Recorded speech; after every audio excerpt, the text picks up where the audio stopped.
In 2025, the world marks 80 years since the end of the Second World War. But what if I told you the end of World War II wasn't a single event?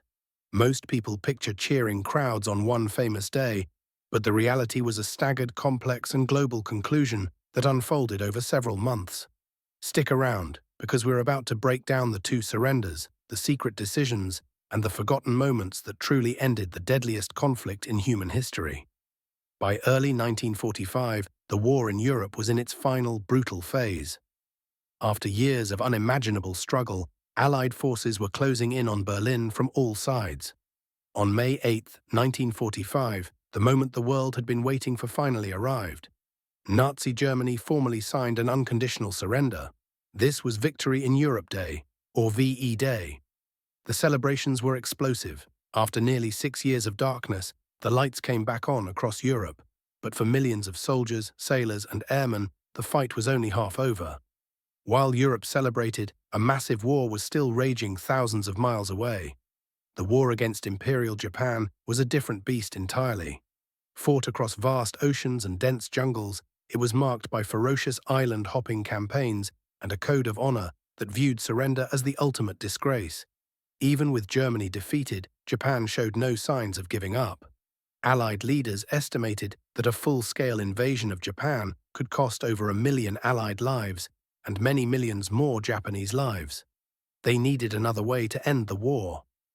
That led to one of the most controversial decisions in history. On August 6, 1945, an American B-29 bomber dropped a single bomb on the city of Hiroshima. 3 days later, on August 9th, a second bomb was dropped on Nagasaki. The devastation was absolute. On the very same day as the Nagasaki bombing, another world power made a decisive move. The Soviet Union, honoring an agreement made with the Allies, declared war on Japan and launched a massive invasion of Japanese-held Manchuria.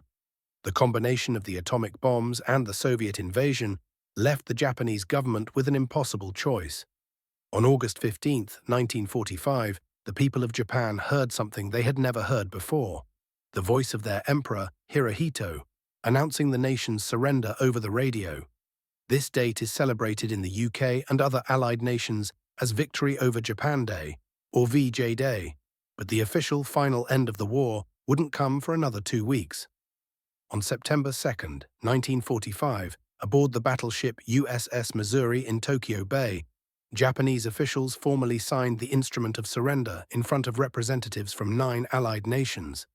This is the date the United States officially commemorates as VJ Day. 2 dates, 2 surrenders, one final end to a global nightmare. So the end of World War II wasn't one day, but a series of monumental events that reshaped our world forever. From the jubilant crowds on VE Day to the solemn ceremony on the USS Missouri, the 80th anniversary is a time to remember the immense sacrifice of the greatest generation and the complex path to peace.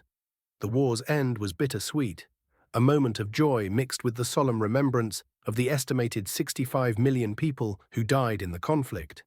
If you found this look into history valuable, please hit that like button and subscribe for more deep dives. We want to hear from you in the comments. What part of the World War II story do you think deserves more attention?